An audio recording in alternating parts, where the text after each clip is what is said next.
हाँ जी, good morning all and welcome back. तो हम कर रहे थे सेक्शन 141। लास्ट लेक्चर में 140 तक कवर हुए थे। 141 का आपने बेस कर लिया था। आगे खेलने का काम स्टार्ट करते हैं सर। क्या था 141 में? बैंक। उसके बाद बैंक के बाद प्रिंसिपल, डेटर।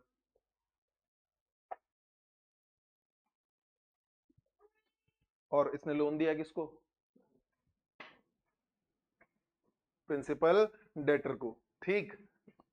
अब श्योरिटी ने गारंटी दी हुई थी।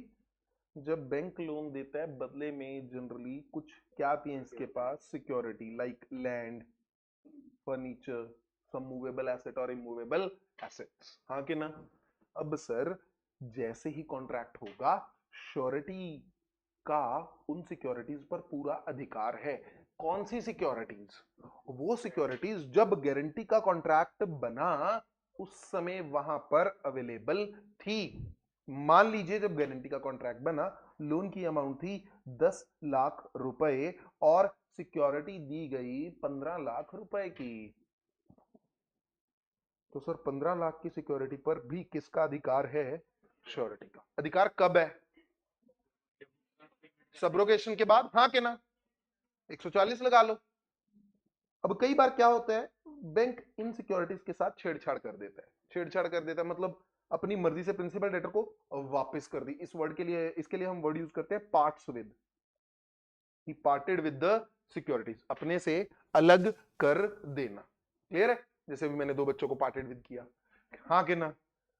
तो यहां पर बैंक ने सिक्योरिटीज को अपने से अलग कर दिया, चाहे प्रिंसिपल डेटर को दिया चाहे किसी और को दिया। दूसरा, या फिर जब इसने इन सिक्योरिटीज को बेचा बेचा कुछ गलती कर दी। हाँ कि ना? यस और नो? चलिए मैं इस पर बताऊंगा, गलत है ये। अब उसने अगर सिक्योरिटीज को वापस कर दिया, रिलीज कर दिया, तो सर प्रैक्टिकली किसका राइट अफेक्ट हो रहा है? छोटी का राइट अफेक्ट हुआ, तो छोटी क्या हो जाएगा यहाँ पे? डिस्चार्ज। इसका जो बेस है इस सेक्शन का, इससे पहले कौन सा सेक्शन कर रहे हो बेटा तुम? 141। इससे पहले कौन सा था? इससे पहले 159। ये बिल्कुल वैसा ही। 139 क्या था? क्रेडिटर्स एक्ट और ओमिशन। इसका बेस वही है, लेकिन ये स्पेसिफिकली किसके बारे में है? सिक्योरिटीज के बारे में। यहां हम गलती क्या करते हैं? पेपर में क्वेश्चन आएगा, मिलता जुलता होगा। 39 और 41 में बच्चों को कंफ्यूजन रहती है। जब केस स्टडी को देखते हैं, कई बार होता 141 के, लिख के कौन सा आएंगे? 139। मैं कहता हूं चाहे दोनों अप्लाई हो सकते हैं, चाहे लॉजिक सेम बनता है। आइए, यहां तक पहले हो गया। इसके बाद इनकी केस स्टडीज को डिफरेंशिएट करेंगे। किस किस की? 139 की और 141 की। 141 तो क्लियर है ना? अगर सिक्योरिटीज तुमने वापस की, कौन डिस्चार्ज हो जाएगा? श्योरिटी। अच्छा, कई बार एक और बात होती है, कुछ समय के बाद ना बैंक ने, गारंटी का कॉन्ट्रैक्ट हुआ 10 तारीख को, 30 तारीख को बैंक ने दोबारा इससे कुछ सिक्योरिटीज मंगवा ली, 5 लाख की सिक्योरिटीज और मंगवा ली। क्या श्योरिटी का इन पर भी अधिकार है? No sir. श्योरिटी इस 5 लाख वाले कॉन्ट्रैक्ट में कभी पार्टी था ही नहीं। Clear? He was stranger to this contract, therefore he will have no rights in this contract or in securities. अब पढ़ते हैं sir. Surety is entitled to the benefit of every security. Surety के पास अधिकार है किसका?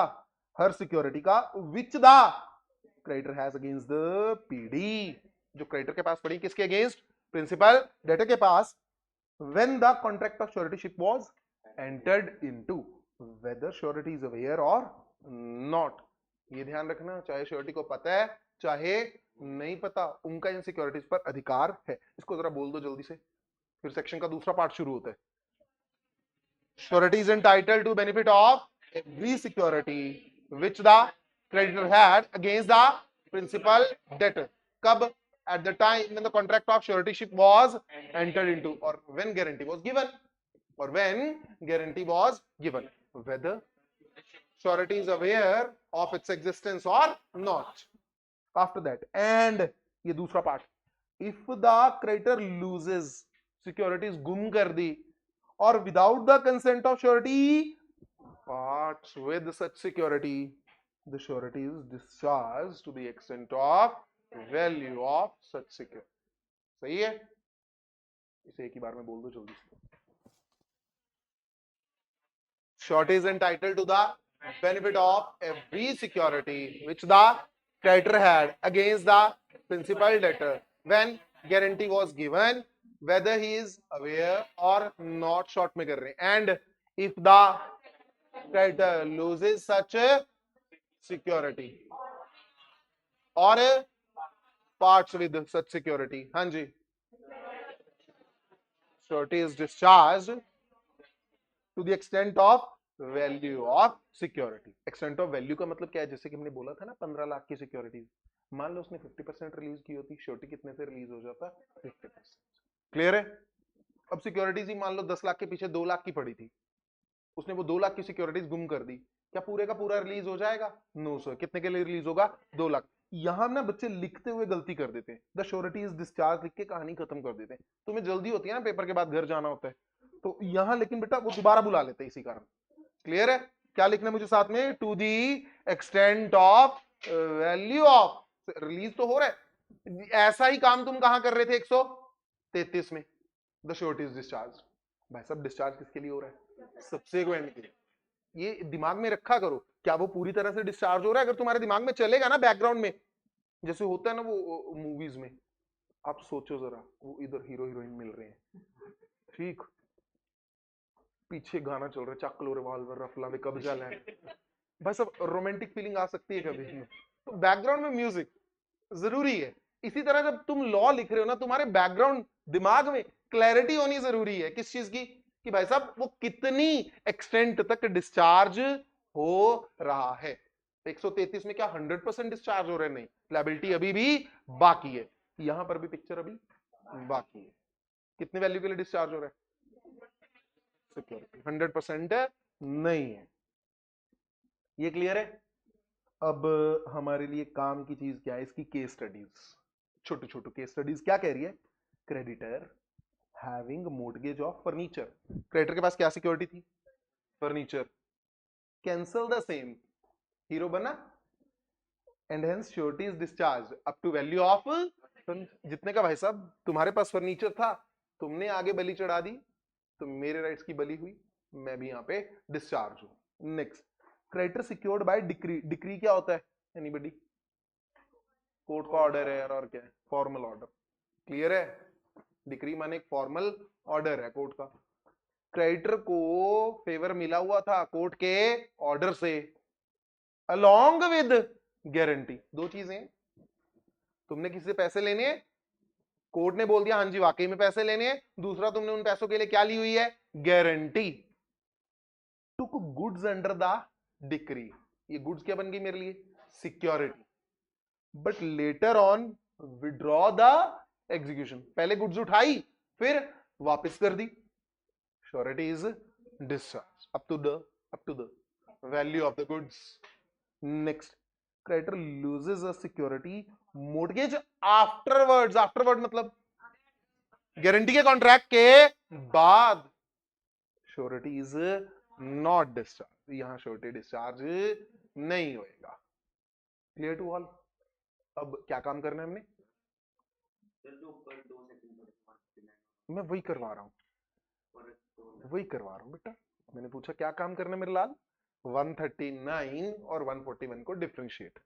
वैसे अगर हम लॉजिकली देखना चाहें, कहीं ना कहीं ये भी एक्ट और ओमिशन का पार्ट है. 139 का स्कोप थोड़ा ब्रॉडर है, ये सिर्फ और सिर्फ किससे कंसर्न्ड है?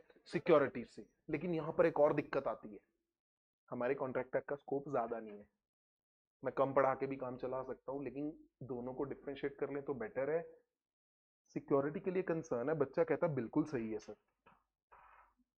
Guarantee given for Fidelity. Fidelity समझते हो?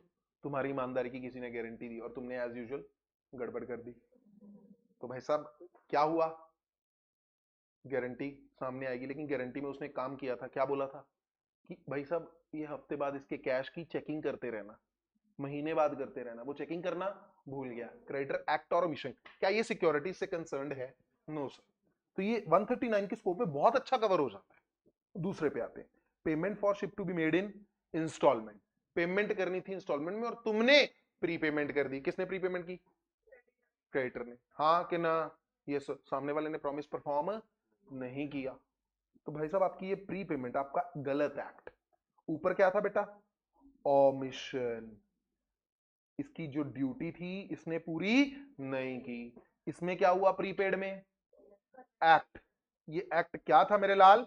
Inconsistent. Third out, furniture provided as security to creditor. यहां पे ना बेटा वो क्या कर रहा है? इसे बेच रहा है। नीचे वाले केसेस में आओ, यहां पे फर्नीचर था, उसने मोर्गेज को कैंसल कर दिया। एक्ट की वर्डिंग पढ़ते हैं सर। एक्ट की वर्डिंग क्या थी? इफ द क्रेडिटर लूजेस और पार्ट्स विद। सिर्फ इन दो स्पेसिफिक पॉइंट्स पर है। इन दो स्पेसिफिक पॉइंट्स पर है सेक्शन 141। क्रेडिटर ने अगर वो सिक्योरिटी गुम कर दी, एग्जांपल के लिए कोई कागज वगैरह गिरवी पड़े थे, जो भी था वो कागज बैंक ने गुम कर दिए या फिर वापस कर दिए, तो कौन सा सेक्शन आ रहा है? 140। लेकिन अगर उसे क्या किया मेरे लाल? सेल, और हमें कम पैसे मिले, क्या उसने पार्ट विद किया सिक्योरिटी से? No sir. क्या उसने सिक्योरिटी गुम कर दी? No sir. क्या की है उसने? सेल। कौन सा सेक्शन लगाना है मुझे एग्जाम में? 139। और अगर मैं बात करूं सर, इन्हीं केस स्टडीज में से कोई ना कोई एक तुम्हें बनाकर डाल दी जाएगी। याद ही होगा पेपर में कुछ कुछ आया था, कहीं ना कहीं इन्हीं केस स्टडीज में से है ये सोनो। ये बेयरक की केस स्टडीज है, मैं अपनी तरफ से नहीं लेके आया। जो वहां पे दी हुई है वही हमारा कॉन्ट्रैक्ट एक्ट का स्कोप चल रहा है अभी तक। डन। चले आगे। 39 141 में क्लियर है। 39 में एक एग्जांपल थी सिक्योरिटी की। क्या हो रहा था? Security cell. किस प्राइस पर? बहुत ही कम वैल्यू पर। ₹1,00,000 का फर्नीचर 10,000 में चिपका दिया, तो भाई साहब जो 90,000 का लॉस हुआ है उतनी अमाउंट से श्योरिटी क्या हो जाएगा? डिस्चार्ज। Clear to all? 141 में क्या हो रहा है? यूजेस और parts with other rights of surety against the creditor. क्या श्योरिटी के पास कोई और भी अधिकार है? Yes. Right to set off. Set off समझते हो? हाँ कि ना? यस और नो? नहीं।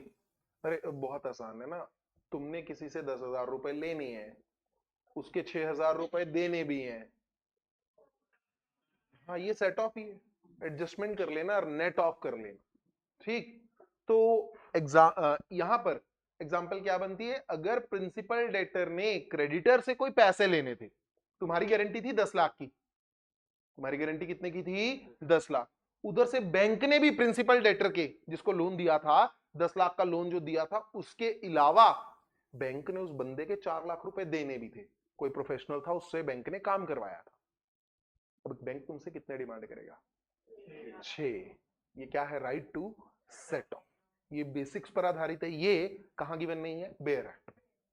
सो राइट टू सेट ऑफ। इसका एमसीक्यू बन सकता है, इससे केस स्टडी बनाना मुश्किल काम हो जाता है। Right to share reduction. Right to share reduction. Surety के पास राइट है sir, proportional reduction if the PD become insolvent. मतलब एनीबडी? ऐसा है सर, वो इंसॉल्वेंट हुआ। कई बार क्या होता है, 10 लाख रुपए जैसे लेने थे ना, अब वहां से 4 लाख का क्लेम मिल गया, तो भाई साहब हमारी लायबिलिटी कितने की रह जाएगी? 6 लाख। जितने से वो पेमेंट कर देगा अपनी इंसॉल्वेंसी के बाद, उतने से मेरी लायबिलिटी भी क्या हो जाएगी? रिड्यूस। जितनी पीडी की तरफ से लायबिलिटी की रिडक्शन हुई है, उतनी मेरी भी लायबिलिटी क्या हो जाएगी? रिड्यूस। इसे क्या बोला गया? Right to share reduction. इसमें से कुछ बनने के चांसेस नो, कहीं मुझे नहीं दिखते हैं। क्लियर? नेक्स्ट 142 क्या हो रही है? Miss representation. आपको कुछ गलत दिखाया। ठीक। कंसीलमेंट। ये वो दोनों सेक्शन कौन से हैं बेटा? 142 और 143। नेगोशिएबल में भी अगर आप याद करो, 42 था फिक्टिशियस, कुछ नकली चल रहा है। 43 था फ्री, सब कुछ फ्री, लुटा के बैठ गया। अकोमोडेशन, कौन सा? अकोमोडेशन। अब यहां पे 142 इज अबाउट मिस रिप्रेजेंटेशन और दूसरा कंसीलमेंट। यहां पर भी हम डिफरेंशिएट करेंगे पास सेक्शंस के साथ। आइए, any guarantee which has been obtained by means of misrepresentation made by the creditor or with his knowledge and assent। मैं लाइन वाइज बताता हूं। मिसरिप्रेजेंटेशन का मतलब जो तुम पढ़ते आए हो कहां, इंडियन कॉन्ट्रैक्ट एक्ट बेसिक्स में क्या था, तुम्हें कोई स्टेटमेंट क्या थी, सही लगती थी, तुमने उसे सही बता भी दिया, लेकिन एक्चुअल में वो स्टेटमेंट गलत थी, तो वो क्या मानी जाती थी? Miss representation. तो अगर आपने मिस रिप्रेजेंटेशन करके कोई गारंटी ली सर, वो क्या है? इनवैलिड। क्या है वो? इनवैलिड। लेकिन मिस रिप्रेजेंटेशन कर कौन कौन सकता है? पहला काम क्रेडिटर, दूसरा काम नहीं, प्रिंसिपल डेटर नहीं करेगा। यही मैं देखना चाहता था, लिख के ना क्रॉस कर लो, पीडी अलोन लिखना, अलोन पहले समझ लो फिर लिखना। आओ आओ आओ, बैंक में गारंटी देने के लिए गए, ठीक, श्योरिटी, प्रिंसिपल, डेटर। बैंक वालों ने तुम्हें कोई झूठ बोला, गारंटी क्या है? वैलिड है इनवैलिड है? इनवैलिड है सर, कल को मुझे उस गारंटी पे स्यू नहीं किया जा सकता। भाई साहब, प्रिंसिपल डेटर तुम्हें कुछ झूठ बोलकर बैंक में ले गया अपनी मर्जी से कि मुझे लोन मिल जाए, उसको अपना लालच था, तुमने गारंटी दे दी, क्या उसमें क्रेडिटर की कोई गलती है? No sir. क्या गारंटी इनवैलिड बन जाएगी? नो। क्लियर है? अब और एक चीज, चलो, अगर प्रिंसिपल डेटर की तरफ से मिस रिप्रेजेंटेशन आ रही है, क्या मुझे कोई फर्क पड़ेगा? नो। बैंक की तरफ से यानी कि क्रेडिटर की तरफ से अगर कोई मिस रिप्रेजेंटेशन आ रही है, मुझे कोई फर्क पड़ेगा? यस। थर्ड पर्सन की तरफ से कोई मिस रिप्रेजेंटेशन आ रही है, क्या मुझे फर्क पड़ेगा? डिपेंड करता है sir weather he was the agent of creditor और नॉट। अगर एजेंट है तो मिस रिप्रेजेंटेशन भी वैलिड है, अगर एजेंट नहीं है तो मिस रिप्रेजेंटेशन भी वैलिड नहीं है। समझ पा रहे हो? तुम्हारे दोस्त ने तुम्हें बोल दिया यहां पे ये स्टूडेंट 1, ये स्टूडेंट 2, ये स्टूडेंट 3, ये तुम्हारा बेस्ट फ्रेंड है, ठीक, और दोस्त हमेशा जनरली रद्दी सलाह देते हैं जनरली। हाँ कि ना? S2 ने बोला भाई साहब, कह रहा क्या, कहां जा रहा है? कह रहा S3 के लिए गारंटी। कह रहा अरे मस्त बंदा है यार वो तो, उसको गारंटी की क्या जरूरत है, और दे दे, कोई चक्कर नहीं है, कोई घबराने वाली बात नहीं है। कह रहा सही सही बता, तेरी सलाह पे चल रहा हूं। कह रहा हाँ हाँ हाँ, कोई दिक्कत ही नहीं है, इसको पता था कि वो फ्रॉडी है। क्लियर? उसने फिर भी तुम्हें फंसा दिया। अब बेटा मिस रिप्रेजेंटेशन आई, यस, क्या उससे तुम्हारी गारंटी वॉइड हो जाएगी? नो। अब यहां पर मैं आगे केसेस बनाता हूं। पहला केस, ये S3 के साथ मिला हुआ है, ये S3 के साथ मिला हुआ है, कोई फर्क पड़ता है? No sir. ये क्रेडिटर के साथ मिला हुआ है, यस। मिसरिप्रेजेंटेशन कहां से आनी चाहिए? क्रेडिटर से, या फिर उसकी नॉलेज या असेंट से। सही है ना? उसकी नॉलेज या असेंट से, और विद हिज कॉनिवेंस। कॉनिवेंस समझते हो ना, जो साथ में आरोपी होता है।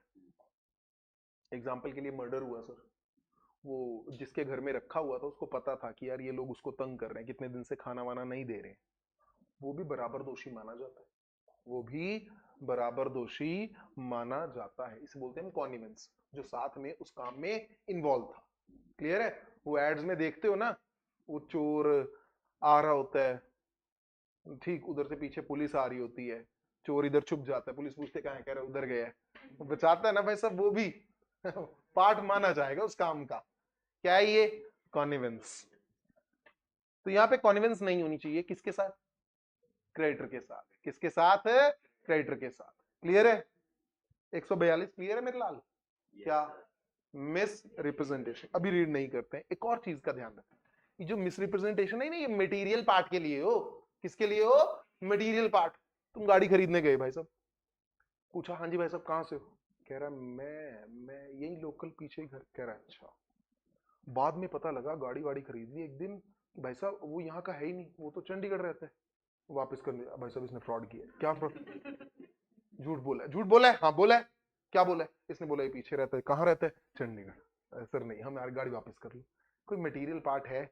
कोई सेंस है इस बात की? No sir. अब एनी गारंटी, अब बोल दो एक ही बार में। Any guarantee which has been obtained by of misrepresentation made by creditor or with his knowledge and assent concerning a part of the transaction is invalid। ना void word यूज किया, ना illegal यूज किया। Word क्या use किया? invalid। MCQ में कई बार ये word खेलता हुआ पाया जाता है, बनता नहीं है। बेयर एक्ट की वर्डिंग सेम चिपका देता है। कई बार गलती से अगर पूछ लेता है इनवैलिड है, वॉइड है, जो भी है, तुमने क्या वर्ड मानना है? Invalid. Clear to all? Next आते हैं 143। Silence is equal to fraud. वो देखे ना अब्बा जब्बा डब्बा, याद आया भाई साहब? वो दुल्हन देखने जाता है, जॉनी लीवर, वो पुरानी मूवी थी जुदाई। कहते बोलती है, वो कहता कोई बात नहीं आप मीटिंग कर लो। उसके बाप को जाके बोल देता कि भाई साहब मैं आपकी बेटी से प्यार करता हूँ। कह रहा किसने बोला? कह रहा आपकी बेटी ने। कह रहा तू तैयार है ना? कह रहा हाँ।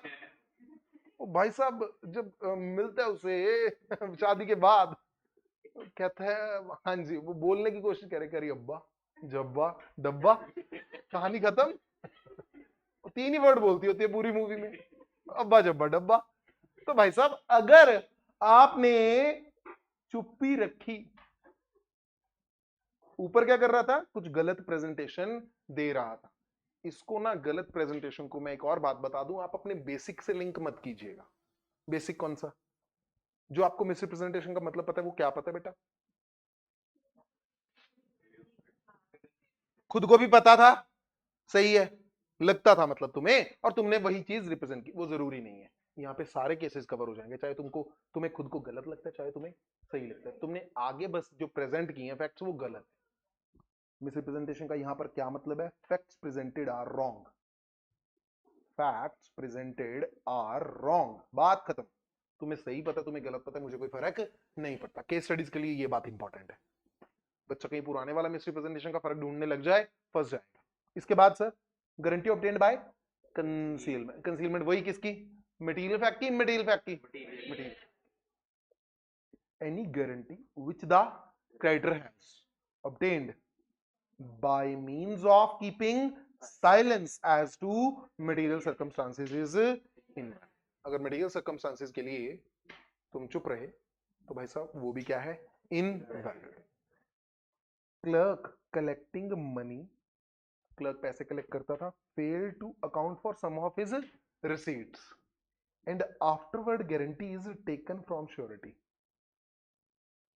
तुम्हारा कोई दोस्त कहीं अपॉइंटेड था, कैश को वो क्या बोलते हो तुम लोग, चोरी वोरी करते हैं रेगुलर, उसको क्या बोलते हैं हम? एक वर्ड यूज होता है उसके लिए, एम्बेजलमेंट। अभी रिसेंटली केस देखा हमने। तो एम्बेजलमेंट करता जा रहा था, जैसे ही पकड़ा गया तो क्रेडिटर ने तुम्हें बुला लिया कि भाई साहब आप इसकी फिडेलिटी की गारंटी दोगे? तुम हाँ कर आए, लेकिन जब गारंटी ली गई, गारंटी का कारण क्या था बेटा? फ्रॉड। जो पास में उसने फ्रॉड किया, एम्बेजलमेंट की। क्या तुम्हें ये बात बताई गई? क्या वो गारंटी वैलिड है? वो गारंटी वैलिड नहीं। क्यों? Concealment of material facts. Clerk collecting money failed to account some of his guarantees given from surety without acquainting him about misappropriation of cash। Acquainting him समझते हो? Inform करना। Acquaint means inform करना। उसके बाद principal debtor and creditor contract to supply iron but it was also agreed privately. Afterward मैंने cross किया, मैं इसका लॉजिक बताता हूं। टू पे 5 पर टन बियॉन्ड मार्केट प्राइस। आपस में कॉन्ट्रैक्ट हुआ दो लोगों का, गारंटी वारंटी होगी, क्रेडिटर से ना, सॉरी श्योरिटी से एक चीज छुपा ली। क्या? कि जो भी सप्लाई होगी उसमें 5 रुपए पर टन एक्स्ट्रा जाएंगे, कोई पास्ट के पैसे चल रहे हैं उनके लिए। अब बोलो बेटा, क्या श्योरिटी से कुछ छुपाया गया? आवाज बेटा, ये सुनो। क्या वो मटेरियल पार्ट था? Yes sir. तो क्या गारंटी वैलिड है? No sir. अब यहां पे बच्चा लिंक कर पाता है 133 को गलती से, कहीं कहीं दिमाग में आता है। अब 133 की अगर तुम एग्जांपल्स को सोचना शुरू करो, सभी में जब कॉन्ट्रैक्ट हो जाता है, वेरियांस उसके बाद हो रहा है, वेरियांस उसके बाद हो रहा है। जैसे पहले सैलरी चलती रही, कुछ समय के बाद किस पर आए? कमीशन पर, साथ के साथ श्योरिटी खत्म। और पूरी तरह से तो खत्म हो ही नहीं रहा है, किसके लिए हो रहा है? सिर्फ फ्यूचर ट्रांजैक्शन के लिए। Office change, duty change office में एक्ट के द्वारा, 2, 4, 6 महीने, साल, 2 साल, क्या रही ड्यूटीज? जो पहले थी। उसके बाद एक्ट ने चेंज की। यहां पे आओ, फिक्स सैलरी और कमीशन, फिर सैलरी रेज्ड और ओवरड्राफ्ट। यहां पे शर्म आई। शर्म कब आई? पहले दिन से थी? नो सर, बाद में जब पेमेंट देने का समय आया तो शर्म आई। उसके बाद पैसा देना था 1 जनवरी को, कब दे दिया? 1 मार्च को। कॉन्ट्रैक्ट हो रखा, कॉन्ट्रैक्ट हो रखा था, गारंटी हो रखी थी, छुपाया कुछ नहीं है, झूठ कुछ भी नहीं बोला। क्लियर? क्या कर दिया तुमने? टर्म्स में वेरिएंस ले आए। गारंटी वारंटी के पेपर साइन हुए, कह रहा भाई साहब लेकिन पेमेंट आप कब करोगे? 1 मार्च को। कॉन्ट्रैक्ट हो चुका है, गारंटी दी जा चुकी है ना, बाद में थोड़ा दे रहे हैं हम गारंटी। बाद में देते तो कंसिडरेशन वाला पॉइंट अप्लाई हो जाता है। जिन बच्चों के दिमाग में चल रहा है पीछे बैकग्राउंड में, पेमेंट के बाद गारंटी दोगे तो उससे सर कोई बेनिफिट ही नहीं हो रहा। हाँ के ना? तुम्हारी गारंटी के बाद, मान लो तुमने दिसंबर में गारंटी दी और क्या बोला कि भाई साहब पेमेंट कब करना है इसको? मार्च में। लोन कब दे देना? मार्च में। उन्होंने कब पे कर दिया लोन? जनवरी में। गारंटी वैलिड है? नो। क्या हो गया? वेरिएंस हो गया। यहां पे आते हैं जो भी हमने की टर्म्स। हाँ जी बोलो। इसमें क्लर्क कलेक्टिंग मनी, ये वो जो भी हुआ कांड पहले हो चुका है। जब गारंटी लेने आया या देने आया तब बात छुपाई गई, आफ्टरवर्ड वाला कुछ भी नहीं है। यहां पे भी 5 रुपए कहता मैं एक्स्ट्रा पे करूंगा। ये कॉन्ट्रैक्ट भी कब हो रखा है? एट द टाइम जब गारंटी दे रहा था उस समय उससे बात छुपाई गई कि हमारा एक और कॉन्ट्रैक्ट हो रखा है कि मैं आपको जो भी आयरन सप्लाई करूंगा ना, उसमें मैं आपको 5 रुपए एक्स्ट्रा पे करता रहूंगा। क्लियर? भाई साहब ये भी क्या है? वैलिड है? वॉइड है? इनवैलिड। सही है। Guarantee on contract that creditor shall not act until co-surety joins. ये बेसिकली जॉइंट लायबिलिटी की बात करती है। दो लोगों की लायबिलिटी ना कई बार जॉइंटली बना लेते हैं। ए और बी ने गारंटी दे दी, इस कंडीशन पर दी भाई साहब स्यू करोगे दोनों को इकट्ठे करोगे, अगर एक भी बंदा अवेलेबल ना हुआ, मान लो बी गायब है, ए कहता ये नहीं है आप पैसा वसूलने मुझसे आ जाओ। क्लियर है? तो यहां पर गारंटी देते हुए ही ये कंडीशन थी, I will not join until other co-surety joins. Sir guarantee invalid है तब तक जब तक सामने वाला ज्वाइन नहीं कर रहा। Where a person gives a guarantee upon a contract that the creditor shall not act until another person join as co-surety. Guarantee is not valid if other person does not join. कौन कौन से section किए? 41 was securities. 41 के साथ किसको link में रखना है दिमाग में? 39। फिर हमने कौन सा किया? 42 और 43। 42 3 में क्या दिक्कत है? मिसरिप्रेजेंट। फिर चुप। 43 में आके तो भाई साहब बिल्कुल ही हो गया। क्लियर है? 44 में ज्वाइनिंग नहीं हो पाई, 43 में चुप हुआ, तो 44 में ज्वाइनिंग नहीं हो पाई। तो गारंटी क्या है? इन लिंक कर पाओगे अपने खुराफाती दिमाग में ये चीजें?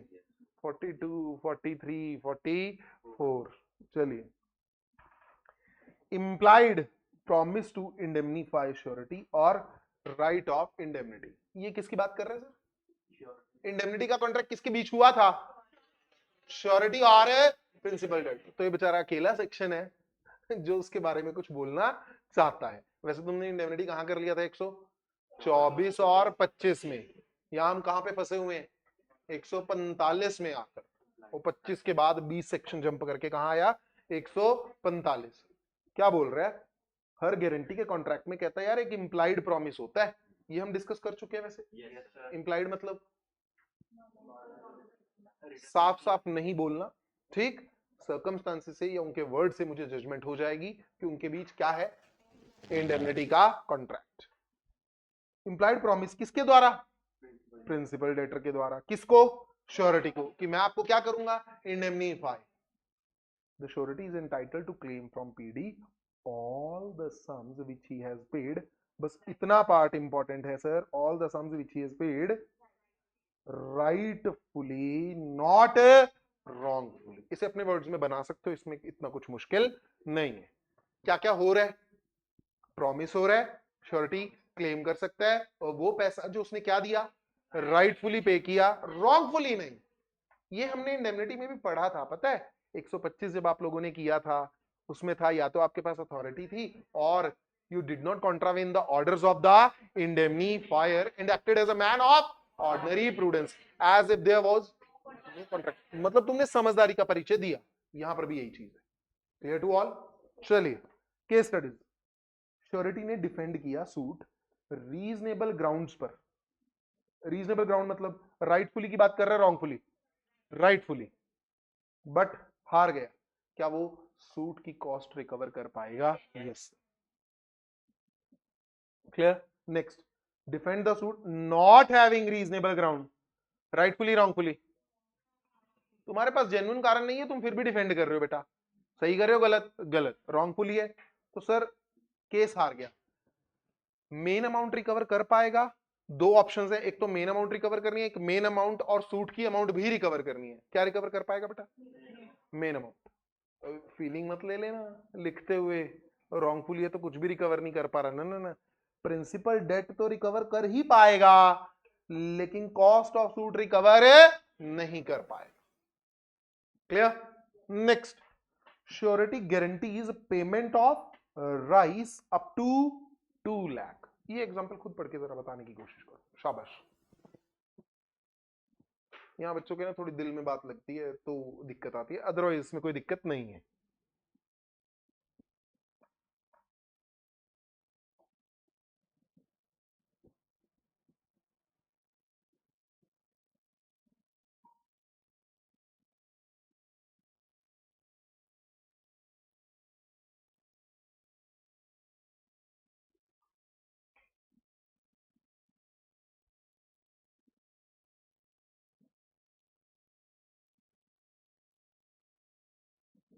डन।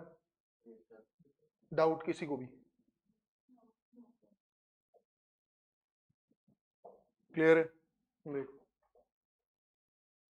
इसमें हो क्या रहा है, 3 बंदे, वही कौन कौन, श्योरिटी, प्रिंसिपल डेटर। गारंटी की मैक्सिमम अमाउंट थी 2 लाख रुपए, राइस सप्लाई करने, ठीक है। राइस सप्लाई मान लो कि ये 1.5 लाख के,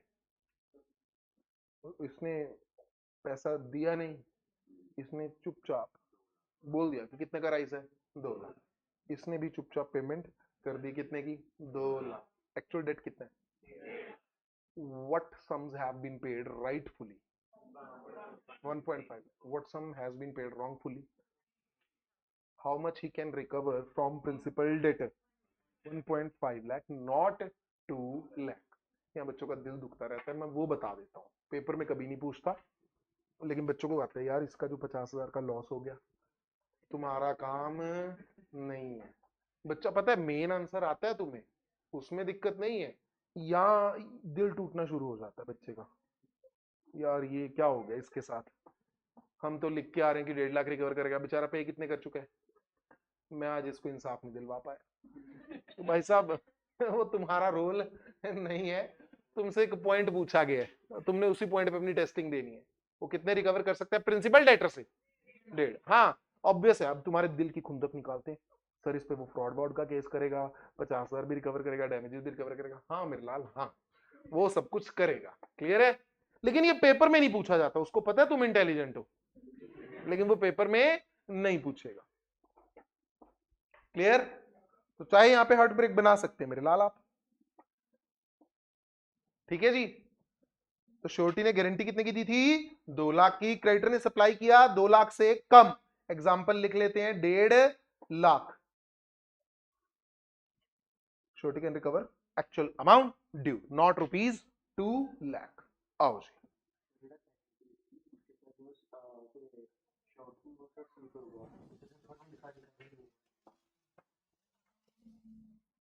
जरूरी नहीं है सर, केस के फैक्ट्स होंगे। क्या लिखा है? Defend on unreasonable grounds. Reasonable ground है नहीं, तुम डिफेंड कर रहे हो।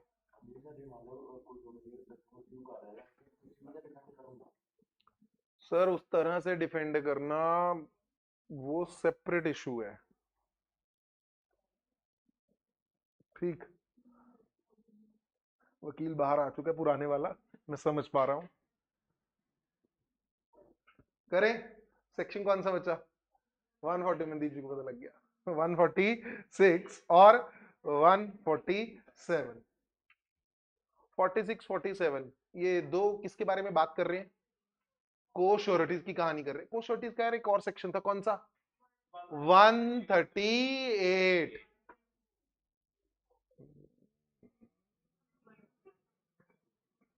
How could I? चेक करो मेरे लाल, शाबाश। 38 ही है। मैं कह रहा हूं एक और है, 144।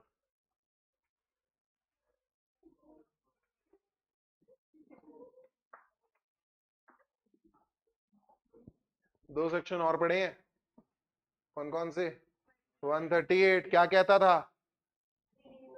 एक कोशोटी को रिलीज किया, ये नहीं है, बाकी के भी फ्री घूमते फिरेंगे। क्लियर है? और दूसरा, जब तक अंटिल अदर, यार ये ज्वाइनिंग वाली बात पे ना 43 के बाद ही समझ आ, समझ पा रहा? 43 में क्या कर रहा है? ईमानदारी से चुप बैठा है, नहीं हुई फिर तेरी ज्वाइनिंग, और क्या है? बैठा रहा चुप। 44 में को surety does not join. Clear है? 46 और 7 इक्वलिटी ऑफ बर्डन। 46 का नाम क्या है? जो भी बर्डन आएगा किसका? को श्योरिटीज, वो इक्वली शेयर होगा सर। जो भी बर्डन आएगा किसका? को श्योरिटीज का, वो इक्वली शेयर होगा।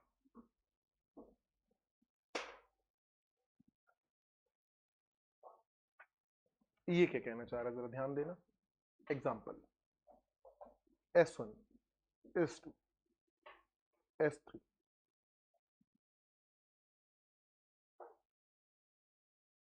S4 canteen. ठीक, S1 की जिंदगी में कौन आया? S4। क्या हुआ? गारंटी। क्या दे दी इसने कैंटीन वाले को? गारंटी। क्लियर? S2 की जिंदगी में कौन आया? S2 ने भी क्या दे दी? S1 और S2 को क्या कहा जाएगा? को श्योरिटीज। कोई और वर्ड यूज नहीं करेंगे, क्या है? को श्योरिटीज।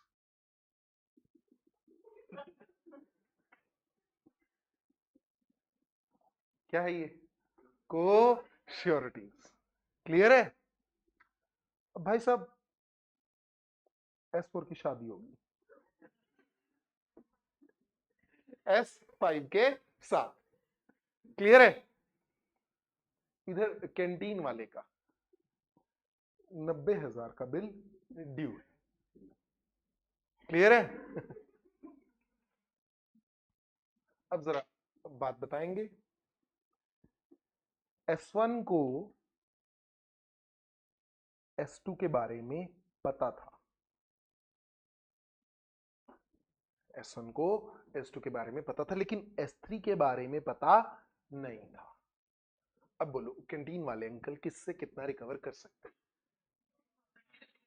इनकी लायबिलिटी क्या है अगर कॉन्ट्रैक्ट नहीं होता तो? सेवरल तो है ही, हाँ कि ना? सेवरल, देखो तीनों ने गारंटी अलग अलग दी है तो लायबिलिटी अभी तो सेवरल है, लेकिन अगर इकट्ठी गारंटी दी होती तो क्या होती? Joint and several. फर्क समझ पा रहे हो? वो चाहे तो तीनों से 90-90 रिकवर कर सकते हैं, लेकिन हम बात कर रहे हैं कि आपस के राइट्स की। ये मेन पॉइंट है, बच्चा जब लिखते हुए गलती कर देता है। इक्वालिटी ऑफ बर्डन किसके बीच है? उसका सामने वाले से कोई लेना देना नहीं है। कैंटीन वाले अंकल S1 से कितना रिकवर कर सकते हैं? 90 S2 से। 90, वो एक बच्चा उधर गिर गया बेटा। S3 से कितना रिकवर कर सकते हैं? 90। क्लियर है? अभी तो दरवाजा बंद है बेटा, आप बाहर निकल जाते हो। S1 से S2 से S3 से तीनों से 90 रिकवर कर सकते हैं, यस और नो? Yes sir. तो भाई साहब यहां इनकी लायबिलिटी सेवरल है। अगर तीनों ने इकट्ठे गारंटी दी होती, ज्वाइंटली भी तीनों पर इकट्ठा केस फाइल हो जाता, तीनों अपनी जेब से 30-30 देते, सेवरली भी स्यू कर सकता था, जैसा हमने पहले डिस्कस किया। अब फर्क कहां पर है? चाहे एक बंदा 90 दे दे, चाहे 2 90 दे दे, चाहे 3 90 दे दे। कहता अगर कोई भी कॉन्ट्रैक्ट हुआ जिसमें एक ही पर्सन के लिए, एक ही डेट के लिए गारंटी दी गई, एक ही डेट के लिए गारंटी दी गई, whether the surety was aware of its existence, whether he was not aware, मुझे फर्क ही नहीं पड़ रहा, whether such guarantee was given under the same contract or under the different contract, whether your liability was joint, whether it was several. Co-sureties are liable to creditor, नहीं, उसकी liability हम पहले कर चुके हैं ना, among themselves to pay each equal share of the burden। बात ही खत्म। समझ पाए? कल को अगर S1 90 दे देता है तो वो S2 से कितने रिकवर करेगा? 30। S3 से कितने रिकवर करेगा? 30। ये दोनों दे देते हैं 45-45, आगे से कितना रिकवर कर सकते हैं? 15। Clear to all? और पढ़ने का काम कर लेते हैं। ये इसकी वर्डिंग थोड़ी सी टेढ़ी है, लेकिन आई होप रीजनिंग ज्यादा इंटरेस्टिंग थी। ठीक, तो ये हो जाएगी आसानी से। आओ, where 2 or more persons are co-sureties for the same debt or duty. इनकी ड्यूटी का नाम क्या था? S4। तो 2 और मोर पर्सन कौन है? S1, S2, S3। चाहे ये ज्वाइंटली या सेवरली लायबल थे, चाहे ये सेम या डिफरेंट कॉन्ट्रैक्ट में फंसे थे, चाहे इनको नॉलेज थी या नहीं थी। 3 बातें हैं, क्या क्या? लायबिलिटी चाहे ज्वाइंट थी, चाहे सेवरल थी, चाहे कॉन्ट्रैक्ट सेम था, चाहे अलग था, और चाहे नॉलेज थी या नहीं थी। The co-sureties in the absence as usual, अगर तुमने कोई कॉन्ट्रैक्ट ही कर रखा है फिर अलग बात है, अदरवाइज द को-श्योरिटीज को मैं ब्रैकेट में कर देता हूं ताकि इस पर आप फोकस ना करें अभी के लिए। The co-sureties are liable between themselves. Liability की बात किसके बीच हो रही है? को-श्योरिटी। लिखते हुए बच्चे ये लाइन भूल जाते हैं, बच्चे को ना फीलिंग आ जाती है, क्या मुझे 1 2 3 ये याद हो गए, मेरा सेक्शन कंप्लीट है। द को-श्योरिटी इज लायबल टू पे द क्रेडिटर इक्वल शेयर। नहीं भाई साहब, आपकी लायबिलिटी अगर सेवरल है तो आपसे पूरे पैसे भी रिकवर किए जा सकते हैं। तो क्या लिखना मुझे? The co-sureties are liable among themselves or between themselves to pay each an equal share of the whole debt or the part which remain unpaid to by principal debt। एक ही सांस में बोल पाओगे बेटा? ट्राई करो। शाबाश। एक सांस में तो ये नहीं है बच्चा गिर जाए। तो जी मैंने कोशिश तो की थी, मतलब एक ही बार में बोलो। यहां देख के नहीं, रुको, अब बोलो। शाबाश। When 2 or more persons are co-surety for the same debt or duty,